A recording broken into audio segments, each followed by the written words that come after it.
Kabayan, Hyundai Elantra tayo sa kabayan. So, hindi ko pala na i-video pagtanggal yan. So, ikabitan natin.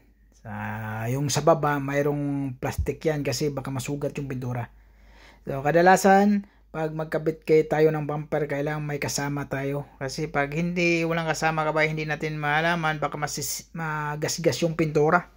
Kasi sasagi yan sa fender, lalo na yung bago yung fender pinunturahan, kabilaan, so mas kuhan. Pero pag bumper lang, okay lang siya, basta dahan-dahan lang kabayan, importante dahan-dahan ka. So, titingnan natin yung light, katulad yan, i-check natin yung light bago natin ikumpleto. Para sigurado, pag may problema, papalitan natin ang bulb. Yan. So, naikabat na, so 10mm yan sa taas. So, ibig sabihin, pag tanggal, 10mm tatanggalin mo lang. Yan, clip. Ganun lang siya. So, ang pagtanggal pala ng bumper din to sa kabayan sa Hyundai, saglit lang. Parang Toyota lang din siya.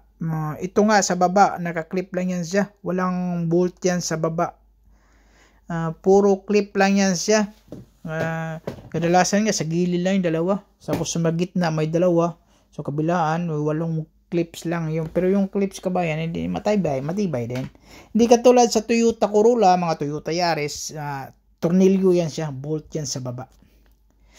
Tapos sa gilid naman yung connecting sa fender, yung fender sa kayong katulad niyan kabayan yan mayroong yan, mayroong 10mm saka Phillips screw, pwede naman tanggalin sa Phillips screw. Yun putol man.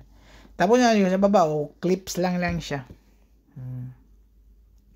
Basta yung kabila ang fender 10mm, tapos sa baba sa gilid kabayan sa baba, so mayroong clips lang din siya. So pinakababa yung tinagay ko ngayon, mga clips lang din.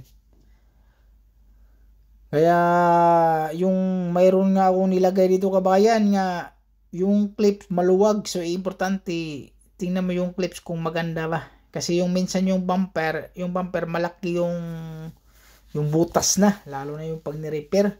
So, malaki na yung butas. So, matatanggal yung skirt. Ang mangyayari, sasagi sa gulong. So, ingatan mo yan. Yung minsan nga, pag medyo yung maluwag, so ang gawin ko, tie rod ko na kabayan para matibay. O kaya, lagyan ko ng Phillips screw. Screw nga Phillips. So, maganda yung mga kabayan. Maganda. Okay.